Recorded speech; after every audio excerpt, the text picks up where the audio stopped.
All right, greetings and welcome to our last session on using Active Classroom in my three-part series. The first part of the series was finding activities and showing you the different varieties of ways to search the wonderfully massive database of Active Classroom. And the second one was focused on some great activities, some recommendations for checking out some things based on different subject areas. And now we come to our last section here, which is on practical application. So for this one, we're going to be looking at, how do I use Active Classroom with my students? I've gone and I've found the activities that I want to use, and I want to start assigning these to my kids, and I want to grade them. I want to use and really maximize all of the great tools in Active Classroom. So now we're going to hop into that, and that is our goal for this third session here. And so we're going to click on the activities button like we did before, and I'm going to find some that I want to use. And so you guys might have seen that I really enjoyed talking. I really enjoyed teaching U.S. history, and I taught 11th grade U.S. history, where we got into the Gilded Age and things like that. And the kids always found it really boring, but I thought it was just a great topic. Because I guess I'm kind of weird like that. But so, all right, I've gone through and I talked about the debating the documents in the last one. And so this is an activity that I'm going to want to assign to my kids. And so this one right here is titled Rockefeller, Monster, Monopolist, or Marketplace Hero. So I look at this activity, I'm like, you know what, I really want to use this one. It's got a lot of pieces to it. We don't have a full class period today, so I want to kind of limit how much I give to them, or maybe they're working remotely or something like that. So I don't want to overwhelm them with too much work. So I'm going to pare this activity down a little bit, and I'm going to show you guys the steps for that. So now I want to assign this to my kids. I found my activity. I'm going to click at the top of the screen. You'll notice the little icons up here. There is an assign activity button. I'm going to click on that, and this takes us to our little assigning page. For me personally, I always like to rename the activities, especially if I am, trying to stick to a certain, like a 6-week period or a 9-week period. I might, to just keep things in order, I might just go, okay, week 3, and I'm going to do robber barons or something like that. Week 3, robber barons. All right, so I have come up with what I want to do here, and so now I want to narrow this down. There's a few things I want to do. So I want my students, what do I want them to get out of this activity? I want them to read the introductory essay first. As you read, I want you to highlight and annotate arguments for term hero and term monopolist or monster. Since this one is talking about here, Rockefeller is a monster monopolist or a marketplace hero. And so I want the students to look for, as they're reading, I want them to find and highlight arguments for using the term hero or using the term monster. And then complete the, I want them to complete the argumentative writing prompt. Okay, so I know exactly what I want them to do. I want them to read and to highlight, and as they read, and then I want them to work through the lesson, and I want them to complete the argumentative writing and the argumentative writing prompt. I can set a due date here, so if I want this due on Monday, I can set a due on Monday. I can set highlights here.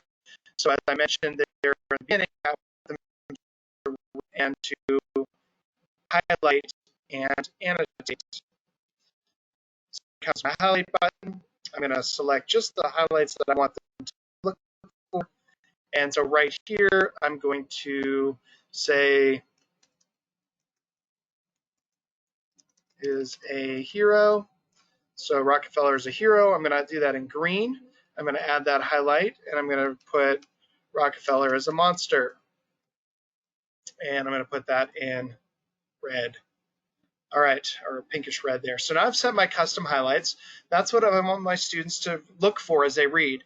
I really like utilizing that tool, that custom highlights tool, because if you think about like when you give your students readings, when you give them like a real purpose to search for things and to really find, why is this reading passage important?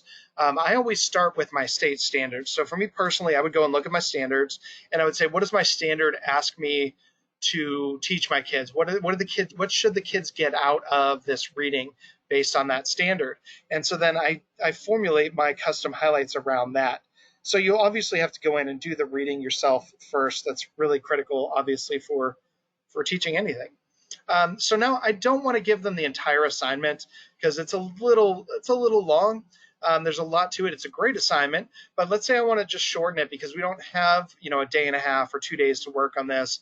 And I just want to give them maybe one 30-minute type activity or 20 or 30-minute activity. So I'm going to give them the introductory essay, the timeline, because those are two critical parts of this activity here. And then I'm going to give them the visual primary sources 1 and 2 and 3 through 5. Then I'm also going to give them the comparing the documents. And I do want them to write that argumentative piece. And so that is the comparison essay. So I've said these I want to do. Oops, what did I do there? The computer locked up and froze a little bit. Let's see, up again. There we go. I've got my comparison piece there. Wonderful. So now I have just about everything that I want in here. I've got a due date set. I changed the title of it so it's easy for me to find as a teacher when I look at my grade book. I've set custom highlights. I've given the students instructions. And then right here, I can also change it to percentage because I am not a math teacher. I never wanted to be a math teacher. That's why I taught social studies for as long as I did. So that was my passion and my love. So social studies is what I went with and not math. So I don't want to figure out based on points. I just want a percentage because I know what a 90% is. I don't really want to figure out what an 14 out of 17 is. That's not interesting to me. So right there, I select the class that I want to assign this to. I can assign it to all my classes at once. You'll also notice that it has something where it says students and groups. So you have the ability to create groups of students, and they can be across multiple classes. And I know I have ELL repeated here 3 times. That's because I've used this as a demo and just kind of use that same name over and over again. But yeah, if I want to assign this to my ELL students, I can do that. I notice I have my GT students there. I might want to up here, if I'm going to assign this assignment to all of my students, but then I'm going to do a modified version for my ELL students. What I might do is when I do my modified one, I might put a -A or a -2 or something like that after it and let my ELL students know that look for the -2 version and do that one instead. Because when you assign it to the whole class, it goes to everybody. And then so the ELL kids would get double. Now you can avoid that if you want to. You can create a group that is, regular ed students, and then they would all be in that same group. So when you assign something out, it would just go to all your regular ed, and then you could have your special ed or your ELLs or GT students in a different category. But that'll take you some time to set up those groups. It's not hard to do. It just takes a little bit of time, especially if you are a teacher and you have 180 students or something like that. Some of you may have laughed because you're sitting there going, yeah, I've got 220. Some of you are like, whoa, that's way too much. I've got 40. That'd be really nice. So anyways, I digress. Sorry, I kind of birdwalk occasionally. And so right here, we go back and we'll see that I've got the pieces of the activities I want to assign. I've got the custom highlight set. I have my instructions. I have it set to percentage. I have a due date. I have a new title. Great. Now I am ready to assign this. Watch what happens now when you hit this button, Save Assignment. It is now going to give me a link. If you use Canvas, It's Learning, or Schoology, or Google Classroom, this is an LTI link that you can drop into those platforms. So you can copy and paste the link into your platform, whatever you're using for your LMS. So that's one way to do it. Now, if you accidentally click off of it, and it disappears, you're like, oh no, Where do I go and find that? I'm going to now walk you back to show you where you find that. And then I'm going to go to the next level and show you guys from the student perspective what this is going to look like. So let's go and see what happened to that activity that I just assigned. I'm going to go back to my home page and I'm going to show you, oh, look, there's the assignments and grades right here. When I click on my assignments and grades, this is going to give me all of the activities that I've assigned so far. You will see here that it does give the due dates and the unlock dates. If you want to set an unlock date, you can. I did not for this one because I wanted to get right into it today. If you lock it for a future date, you will not be able to launch the assignment, nor will your students. So just be careful of that. So you'll notice here for this one, the Robber Barons, week 3, I've got some options. I can launch the assignment, I can grade the assignment, I can edit it, or I can export. What does that mean? Oh, look, when I click on that, there's that link that disappeared. So this is that link. So if you ever forget to copy that link and you want to drop it into your LMS, this is where you will get that. So you can always come back to your assignments and grades, and it lives over here on the right-hand side under the word export. Export simply means exporting that link so you can send it into whatever program you need to send it to. All right. So you see here, there's a launch button. So let's take a look at what this is. The launch button allows you to see from a student's perspective. All right, so you will see that it looks a little bit different than the teacher page. Up here, I can actually select a student that I want to look at, and I'm going to show you guys that towards the end of this lesson, why that's important and how that can be used. I can hide the answers right here. And so when you hide the answers, I always hit the little refresh button here so it just resets this. But the hide answers, you will notice that the answers are not filled in. They're just blank boxes for you. So that is what that is for. You'll notice that there is a little instructions bubble so the kids can view, I'm sorry, there would be an instructions bubble in the student's view. This was the discussion forum. Then next to that is a little highlighter tool. And so I'm going to show you guys what that looks like in the student view here in just a minute. There's a printer button as well as the enable speech, the text to speech, the translation function, all of that lives right there. Okay. Very good. So I've shown you guys now how to look at that. So I think the next stage would be for me to show you guys what this would look like from a student view. So I actually have some a different type of account here where I can go in and look from different angles. And so I'm going to go in as a student. And so once page 3, I hope is not breaking up too much with this recording. Here we go. We are in a student view. And so you will see right there, it says this assignment has been created and it is due on Monday. Uh-oh, I better get it done. All right, so when I click on Robber Barons right here, it's going to take me into the assignment. Kids can go in that way. They can also go in here through the assignments and grades. So they have a couple of options. I'm just going to launch it this way from here.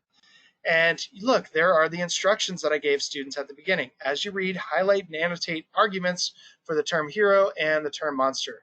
Complete the argumentative writing prompt. Great. And so if I forget where those instructions are in the student has the instructions that live there. They have an attached files. They have the discussion forum. They have a little highlighter tool, a printer button, and that text to speech. So let's take a look at that. Let's see here. Just want to find something here. I'm going to say, let's do fear. Let's see here. Rockefeller's company came to be seen as the worst of monopolies. So I'm going to highlight that, and I'm going to select Rockefeller's a monster. And I could type in whatever I wanted here. And then he did many things that angered people, rebates on their lines, company organized in various ways. Okay, this would have been another one of his arguments. Why he's a bad guy. So the kids would come here. Good.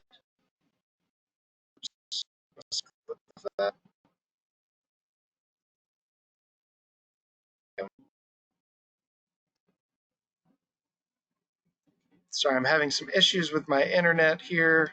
There we go. All right, so the kids can mark up the text as they go. They can type in here. I'm going to go to these documents right here, and I'm going to look at this. The kids can type in their answers, whatever they're going to type in here, and then they get to their comparison piece here. I'm going to select documents 1 and 2, and then over here I chose documents 1 and 2 because whatever you want here. I did not choose 3 through 5 because whatever they want to type in there. So the student has finished the assignment, they have annotated and highlighted, and then they go and they turn in right here. So when the student turns in the assignment, it gives them a warning. It says, are you sure you want to turn this assignment? You will not be able to change your answers. They hit the confirm button, and there we go. And it shows them the date and time that they turned in their assignment. So that is a great little tool to use there. So you can go and they can go and see what answers they have put in, and the kids going through and they're like, oh no, I forgot to answer these two. Oh man, and I forgot to answer these ones here too. Shoot, I totally forgot about it. The kids cannot go back and make changes. However, the teacher can. All right, so I'm going to go back here to the home screen, and I'm going to go back to my teacher so you can see on the teacher side what you can do if a student makes a mistake and accidentally turns that in. All right, so going back as my teacher here, I'm going to show you guys right here on the assignments and grades. If I wanted to go in and grade an assignment, I could click right here on grade this assignment, and check this out. I can filter by class. So if I want to look at my different classes, I just want to look at first period, and I want to look at only the students that have turned it in. You can also filter by the students that have not turned it in. Think about the applications for that. You could find all of your kids that had not yet done their work, and you could send a short note to all of them. But I'm just going to filter by all in this one because I only have one student in this class. Watch what happens when I click on this drop-down menu. Oh, it tells me. It says that Jason has turned in his assignment. Awesome. So I'm going to look at just Jason's grades. And I can see here, oops, yeah, he got that one right. He got that one right, but oops, he left that one blank. Not good. So you'll see the grade is changing up here. It's now 20%. Oh, he did not respond to this one. He did not respond to this one. Oh, but he did a good job here, and he did a good job here. And he did a great job here. All right, so you can see that he's doing not so well. He still has a 50% because he has a lot of things left undone.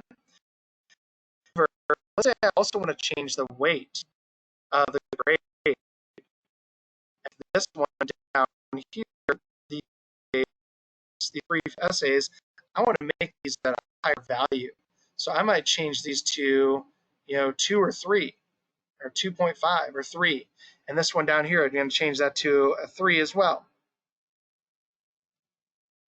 And so now I have new values in here. I'm going to go back up. Look, his grade jumped up to a 64, and that's because I weighted this one differently. All right, so now the kid has come to me and said, hey, I totally forgot to do these last parts. Can you unlock it? Well, I've already graded you, but I can't. So from here, I'm going to click on the gradebook. And so when it takes me to my gradebook, you will see that it allows you to search your gradebook in a lot of different ways. You can look for just activities on the dates that they were assigned, they were graded, all of those things, but I can find my assignment right here. When I'm done grading, I can either A, publish grades, or if a student messed up like Jason did, I can allow him another attempt. Now, you'll want to be careful with this because you don't want to necessarily just give every student a new attempt because every kid will have to go back in and return it in, which is a pain. So instead, I want to just reassign it to those specific students. So I'm going to allow Jason a new attempt so that he can go back and fill in the blanks on those assignments he did not do. It gives you a success, permission has been granted, he can go in and make those corrections. So that is really the long and short of how the real application of active classroom and sciences, and you guys saw all of the different pieces in that assessment where printed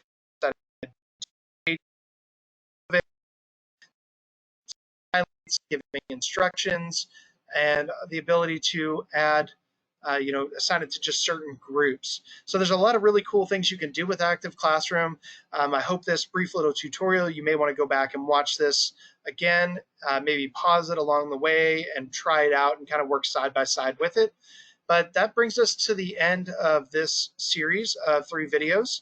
I hope you guys enjoyed it, and I hope you guys found that it was useful, and I hope that you can start using it right away with your kids. I think you're going to see a lot of great impact. I hear wonderful stories from teachers that are using Active Classroom about how great the flexibility is with their kids, how their kids enjoy engaging with the technology, doing all the different types of activities, the dragging and dropping, the building bar graphs, the creating maps and atlases, which I haven't even talked about in any of these videos really to any depth. So try exploring some of those things on your own too. And I hope that you got a lot out of this. And I hope you have a wonderful rest of your day. Thank you so much for joining us. Take care.